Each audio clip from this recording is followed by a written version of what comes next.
to another Britflicks.com podcast. This one is a special edition previewing 4 films from the DOCNROLL Festival. You're going to hear from Matt Kay, director of TLC FOREVER, Stephen Parsons and Anke, Trojan, the co-directors of Not a Rock Doc, A Shark's Tale, Aaron Trinder, director of Free Party, A Folk History, and finally Lee Thompson, battling through a sore throat, talking about the film he directed, Storm Heaven, the story of Trampoline.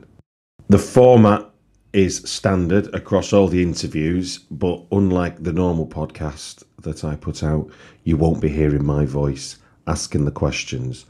But be sure that everybody was asked to give a brief synopsis of their film, a fond memory from the research pre-production period, from shooting the doc, and what did they discover about the story in the edit, and then thinking about what they perceived before making the film and how they perceived the subject of their documentary after having finished the project. And then the final question is about who would they like to see in the audience, alive or dead, famous or personal to them. On to the interviews. Hello, so my name is Matt Kay. I'm a documentary director and I made the film TLC FOREVER. TLC FOREVER is about the music group TLC. They were big in the 90s and the noughties, and they're still performing now. And so the film is really an exploration of the group, documenting their rise, showcasing what they stood for, why they're so pioneering, and also following them in the present day as they attempt to do their first concert out of COVID.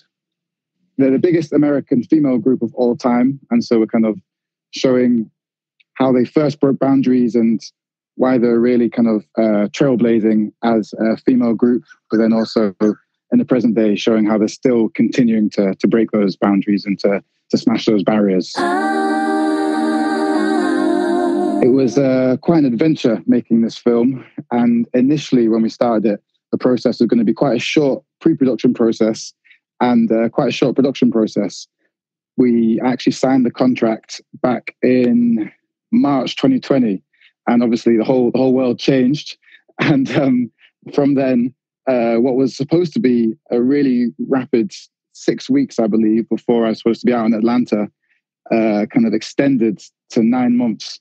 And so what was going to be a very quick process ended up being much longer, which at the start I was kind of a bit anxious because I wasn't even sure if I'd be able to make it out there when everything closed and America closed their borders.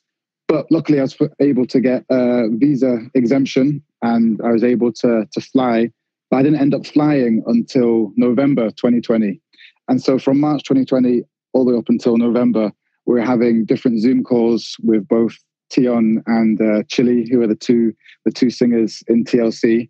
And it ended up being really great because we were obviously going through this quite similar, very bizarre experience of COVID, but we were able to talk alongside that and able to do much more research. So I was able to really dive into the world of TLC, watch back all their old archives, interviews, their music videos, their red carpet appearances, all the talk shows. And so in the end, the one silver lining for me with COVID and being in lockdown was I was really able to immerse myself in the band, in their world, which then ended up making for a much better film as a result, and also a much more in-depth film because initially, as I said, it's going to be a very quick process. So because it wasn't a quick process with that research, it meant that they were very familiar with me by the time we met in person, and we'd had multiple conversations, all of which wouldn't have happened. They'd have been very busy had it not been for COVID, and also there wasn't as much money. So it ended up actually benefiting the film as a result, which I guess was a one saving grace of not losing my mind during the whole lockdown process. Oh, shooting the documentary was an amazing experience. There's so many great memories.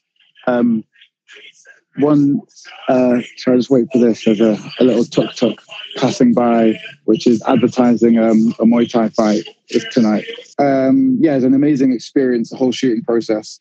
And because of COVID, it ended up being much more of a longer experience as well.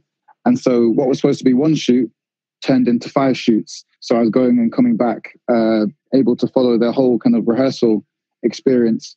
What was really both poignant but also really powerful for me was that Tion Watkins, one of the lead singers in TLC, the T in TLC, she has a sickle cell disease, which meant that she had to be extremely careful during the whole COVID process because she's immunocompromised. And so she did get COVID. She'd been much more vulnerable and at risk than other people.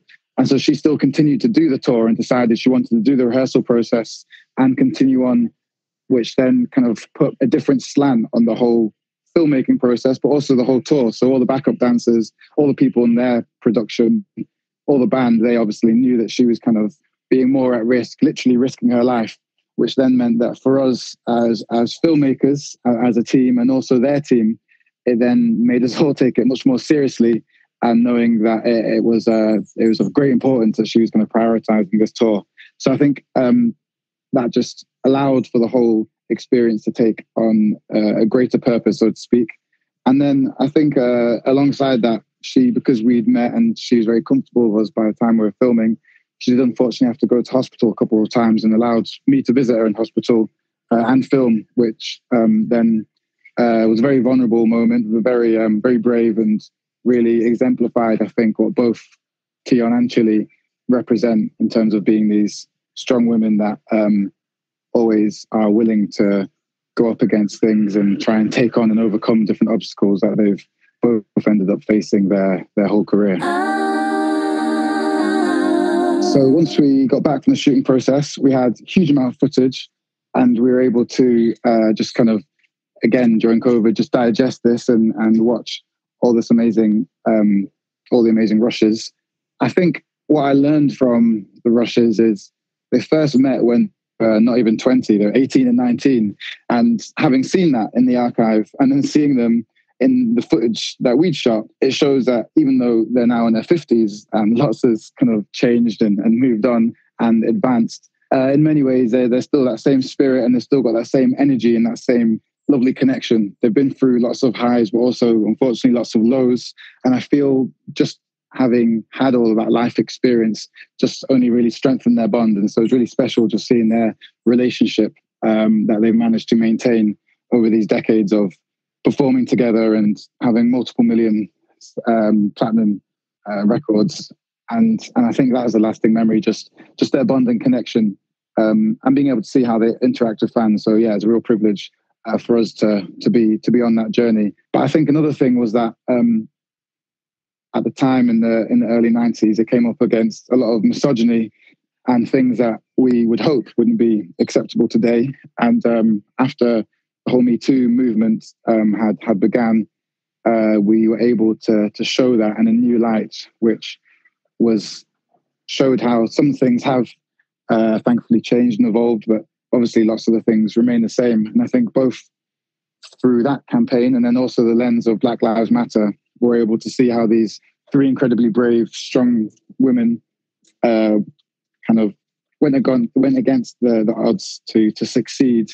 And we were able to kind of see the fruits of that in the footage through viewing it in a contemporary way, as they're now in their 50s, showing how they use that life experience to kind of keep on and to develop and advance, regardless of what they've had to come up against. I guess at the start, I knew, like many people may do, Waterfalls and Don't Go Chasing Waterfalls and No Scrubs. I knew those two songs, and I appreciated them in terms of their hits. But I guess what I hadn't really appreciated were the things that they'd done, and then the things that they'd come up against. So I didn't really know about some of their struggles that they did, and so that gave me a whole new appreciation for them as women, but then also for the group and what they stood for. And then also I was able to film them in a few concerts, their first ones back, and just seeing their interaction with the fans and seeing how much they meant to so many people and so many different types of people was really special. Just people from all walks of life, young and old, people that weren't around in the 90s or even in the 2000s, but were still singing along to their hits, same as women in their 50s that were singing along to their hits. And so, I think what really struck me was just the array of fans they had and that connection that they had.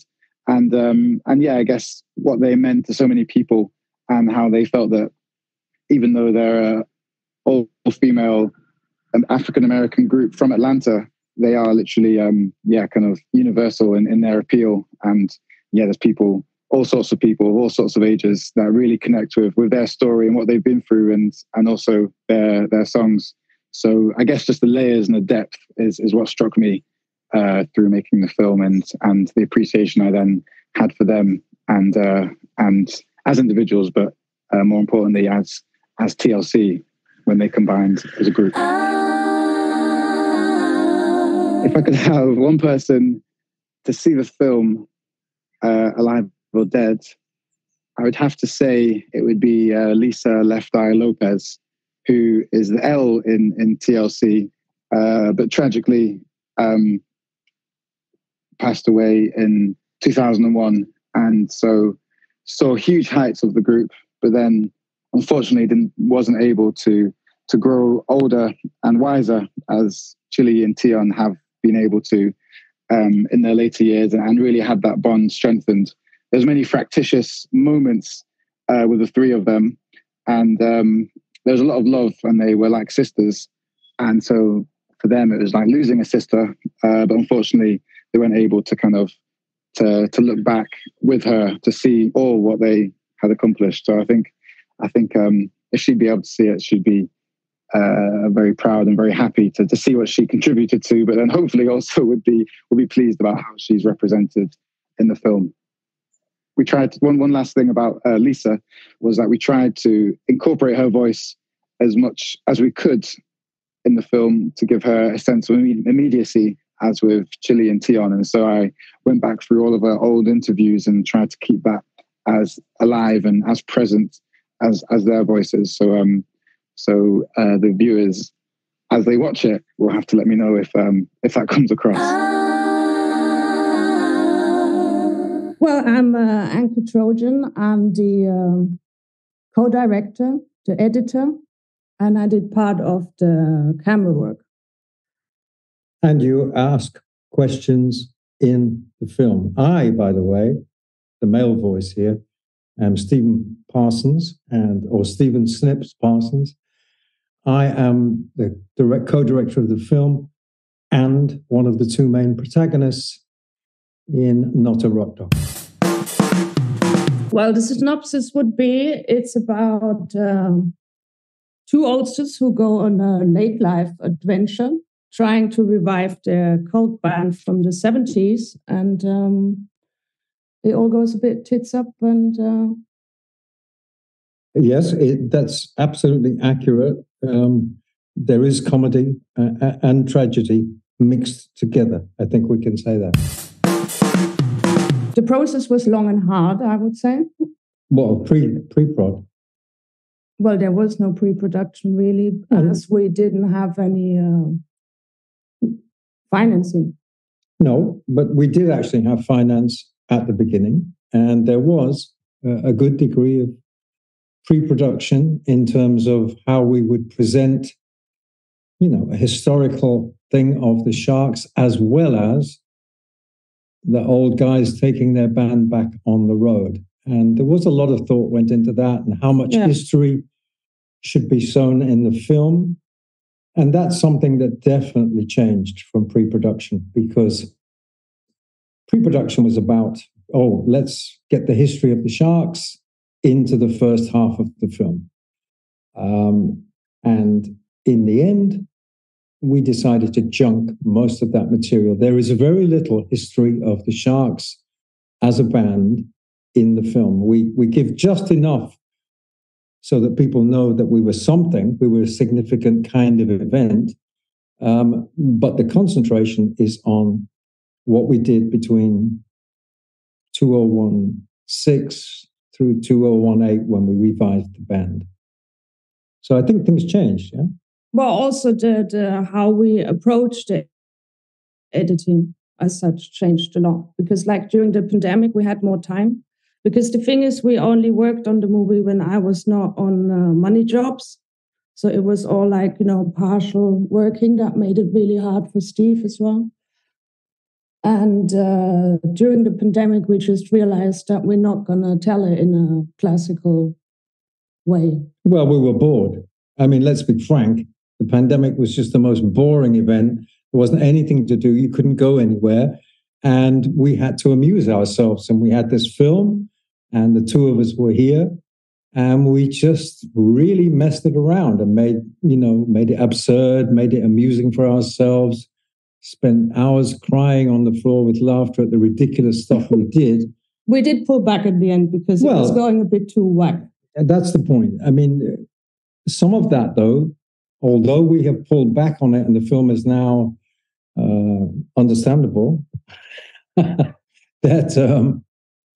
but some of that absurdity and boredom and fed its way into the film, and I think to its value, actually. So that's something that changed. None of us anticipated there would be a kind of pandemic period where you could just literally concentrate on it and play. Also, the speed of the storytelling changed. Yes. It wasn't that speedy from the beginning. That's true. Otherwise, we would have had a 4-hour film and the audience would have been bored off their asses. The most memorable event when we shot it. What is memorable for you, Anke? Well, the shooting day in Scarborough, obviously. Yes. Just to explain that the denouement of the film is when we really hit a very, very bad situation and playing live in the market hall. Well, let's not describe it because people should see this film, but it is comedy gold when one force meets another and everything that you could possibly imagine goes wrong. I had a funny feeling about that particular day, and I had said to Anke, for God's sake, make sure you have enough battery. Get everything today because I feel it will be. And of course, that particular experience was much, much worse than I'd anticipated. So that was just, I think once that long day of shooting was done, we knew we had a film because we knew we were going somewhere absolutely bizarre and somewhere that the audience have not really been before, except maybe in Spinal Tap. But Spinal Tap is fiction and ours is absolutely real. Well, how do I think about the change after making the film into how I see it? Basically, as a protagonist and director and someone who sat through hours and hours of edit, you get sick of yourself. First of all, you just hate yourself. I mean, unbelievable. You see yourself in so many different lights, not all of them are flattering. And then I think I developed a second skin, which is, it's just that guy. So I'm looking at the guy. It helped a lot because in the film, my hair is dyed red and now it's back to its natural white. So I could look at Snips in the film as just this separate person who was doing these things. And I was able to objectify that character as much as Chris Spedding, really. They're Snips in the film and Chris Spedding, to me, they're separate people from myself. Yeah, but I think that was a process as well. You didn't just do that when we started. No, as I say, editing. It developed more and more. It was like really impressive because that was always my worry as well, that somebody can't do that, like treat themselves as a subject. Yeah, but it took a while, maybe about 8-9 months, but I got there. I think I really got there, and I still look at it when I watch the film. I think, oh yeah, that's that guy, along with Chris Spedding. Yeah, that was an unusual and interesting experience for a man of my age, really. Well, it was a bit much when during the editing process you wanted to listen to your radio show as well, which you were doing at the time. Did I? Yeah. And then I said, that's enough. We're not working on the movie. You being here, and now we're listening to your radio show as well. Yeah, but my own radio show is one of my favorite listening experiences. I also figured that's another guy as well. So basically, I've shed selves. And I think it is possible for people to shed themselves. It is actually, David Bowie is perhaps the most famous example of this, but I think it's possible. You just throw them off. You go, oh, yeah, that was that. Now I'm somewhere else. Now I live in Berlin and live a hedonistic life and go to techno clubs. 5 years ago, I was tearing it up in a rock band and etc. It's possible. Well, I think it's mostly about a way of editing, really, because we just knew that we're not going to get anywhere with a formal approach, and also like editing comedy. So I just learned a lot out of the editing for my current and future work as well. How to edit comedy? Yeah. That's what you get for working with English people. Because we know about comedy. That's our thing. It's one of our things. I mean, I have to say, Anke is not only what she said, but she also crops up from time to time in the film, not on screen, asking questions that range from the pertinent to the absurd. And we use people's reactions. Sometimes having someone say something that's really off-piste, I've directed actors, and the best way to get performances out of actors, I found, was just throw them off their balance. Just throw them into situations and start things in a way that they don't expect, and you get something really interesting. And I think Anke's... You did throw me off stage with the camera once. Yes, I did. Yeah, that's on a concert. That's true. By mistake. Let's say that. Was it a mistake? You were on stage singing, yeah. Yeah, but did I throw you off stage by mistake or on purpose? I hope by mistake. You'll never know. Well, I really would have liked Jordan Mooney to see the film, because she's in it, and I only met her on that one day. She left an impression, and I think she really would have liked it as well, the movie. I can't disagree. Jordan was just a fantastic person to have.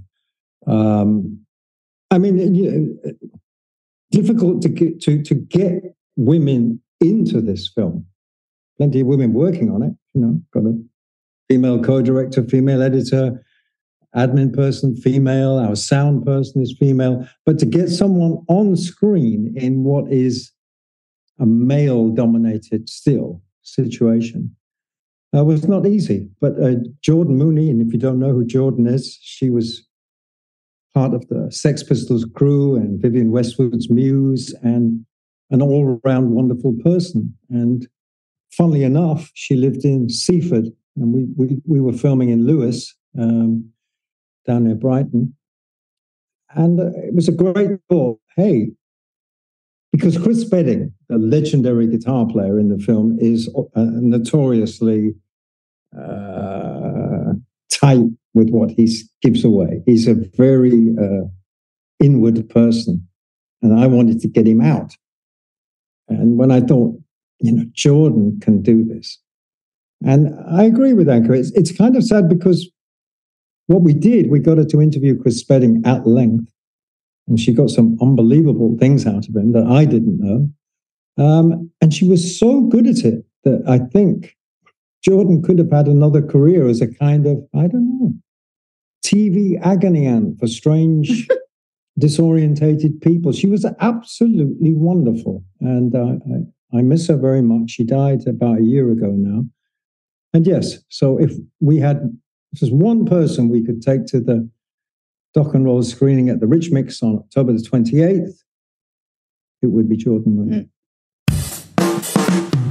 My name is Aaron Trinder. I'm the director, filmmaker of Free Party, A Folk History, which is a film charting the rave scenes meeting with the New Age travelers in the very early 90s, which created the explosion of free parties, and which ended up changing the law as a result with the Criminal Justice Bill.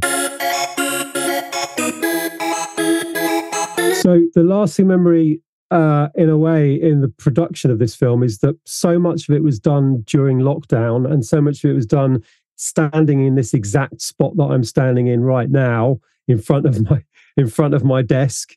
And, you know, after sort of 5 years, in a way, what's great is that process is eventually and finally changing. We're getting out in the world to show the film to people, but so much of the process was research online. So much of it was research done during lockdown, and, you know, using the evil monstrosity of social media to find people, to talk to people, to discover stories, for them to share their archives.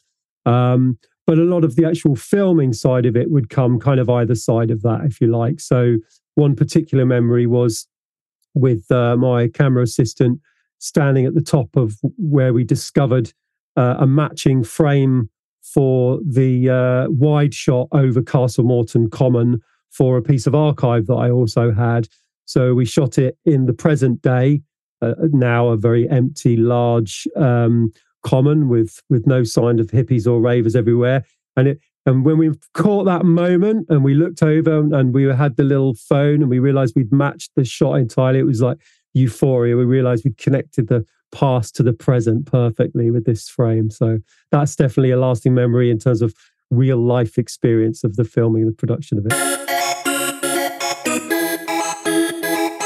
I think what I discovered both during the edit but also during the interview process was that the story wasn't exactly as I had in my head when I started posing the questions, you know. So originally I thought of this as a short film idea because I thought I can achieve that on a very modest amount of budget and my free time. And then when I started doing the interviews, I realized there's such a rich story to explore here. I can't just tell a short version of it. I've got to tell a feature-length version. And what I realized when I did go back to the edit was very long interviews I did with key contributors. My questions, in a way, were slightly off the mark because their responses were kind of drawing me to the real side of the story. And I was persistently trying to get my vision, if you like, over. And then what I realized was that going back to the interviews over and over again, I saw all the different strands that I'd missed.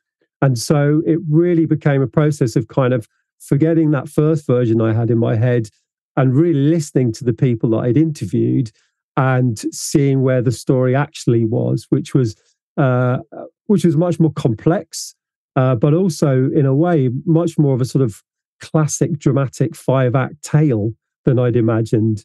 It wasn't just a story of people having parties. It was this great kind of, you know, utopian kind of naive young people searching for a kind of a utopian way of life, and then coming up against the ultimate antagonist, you know, the state. So in a way, it was definitely a process of me forgetting my first perspective and really listening to the interviews that I'd actually done and hearing where the story really was. Well, certainly an interview with Mark from Spiral Tribe, who's just written a fantastic book as well, called A Darker Electricity. He's a very eloquent guy, and listening back to my interviews with him, I could hear my sort of story that I'd had in my head in my questions, and I missed actually a vital kind of 8 months, 9 months of the storyline. But thankfully, because he's quite a good storyteller, he kind of filled in those blanks for me. And I remember at the time getting a bit frustrated, thinking, he's not telling me the stuff I want to hear. And then when I listened back, it was like, he was telling me everything I wanted to hear. Actually, you know, he's really given to me a whole level of depth that I wasn't expecting. So, yeah, his interview actually, in the end, what was great was a few key people.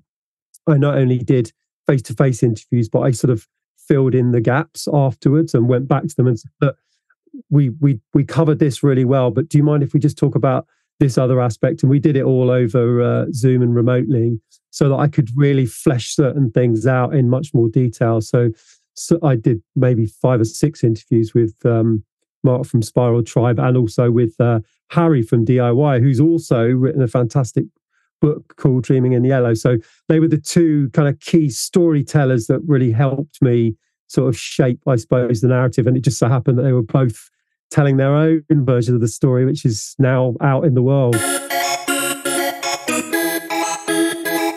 So if I had to choose one person to be in the audience, alive or dead is a tricky one, because obviously you start to go right back to kind of heroes. But I suppose I'd go for somebody contemporary, somebody who I admire their style. So I'm going to choose 2. I'm going to say it's either Julian Temple, because I'm a big Julian Temple fan, or it's Brett Morgan, who's just made the amazing documentary on David Bowie, Moon Age Daydream, which is, for me, possibly the most wonderful music documentary of the last 20 years. So it's one of those 2. And we'd have a beer afterwards, of course. My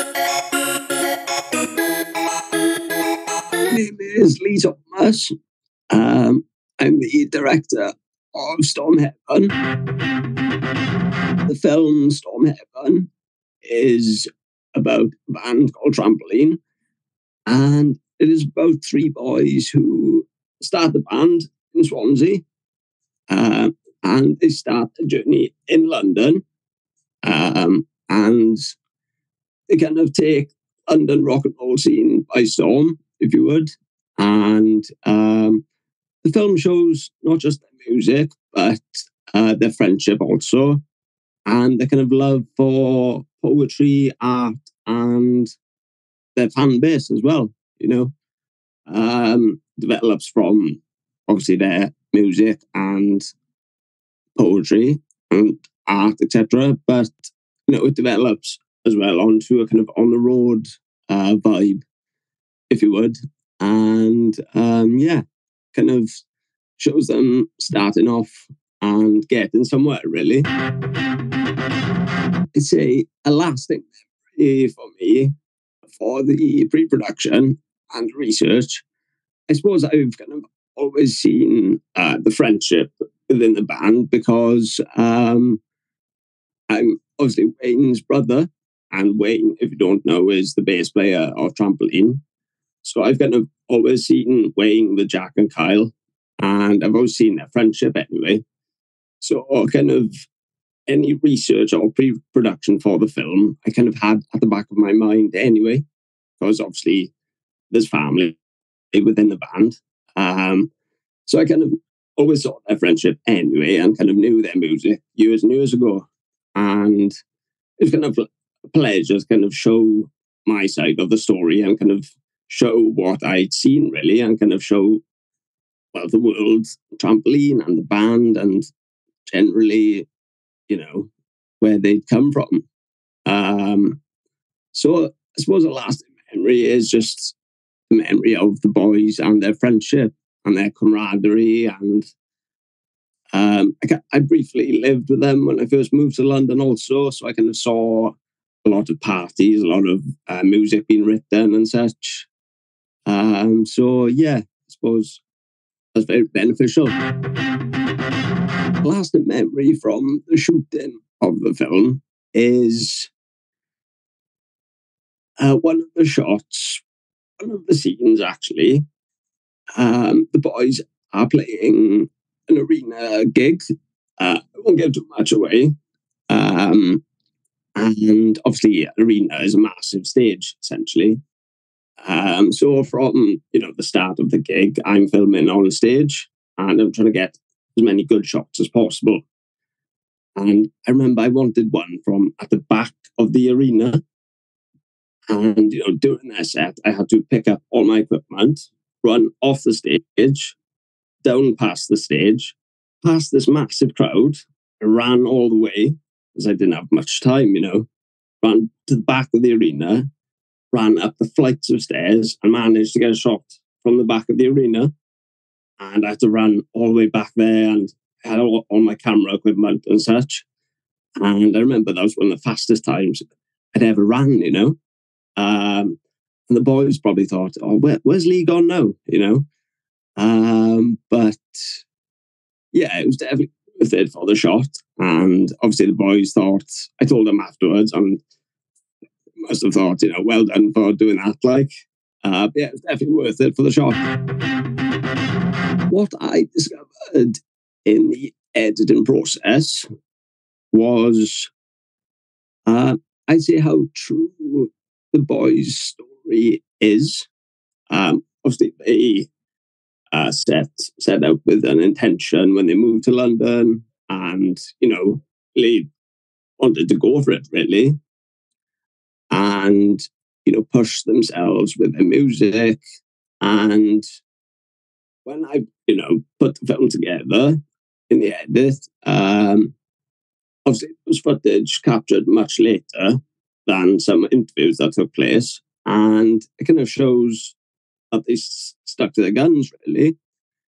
I think at one point in the film, I think one of the boys mentions, you know, I'm not sure how much hard work they put in, but they did what was necessary. And it kind of shows that throughout the film. And I kind of realised in the edit, and I was like, yeah, they put a lot of hard work into this, you know, and it just shows, really. I think when I first started embarking on a project, and, you know, compared to now, I think a significant change would be, I think, how loyal the band is to themselves and to the actual fans, you know. Obviously, when I first embarked on the project, I was like just getting started with filming them on tour and things. And obviously, I kind of met them around their fans and saw them on stage, etc. And just the loyalty between the fans and the youngsters to the boys' music is just outstanding, really. You know, you see the same faces, same characters, and it's just, you know, fantastic to see the following develop, really. And it's kind of like a cult following in some ways, but it's just fantastic to see such an amazing crowd at all their gigs, really. And, you know, to see that develop over the years, but still maintaining the same kind of group, really, is phenomenal, you know. And seeing that develop is fantastic. Someone I'd like to be in the audience at the screen and Dead or Alive. To be honest, I probably want my mother there, actually. She sadly passed away a few years ago.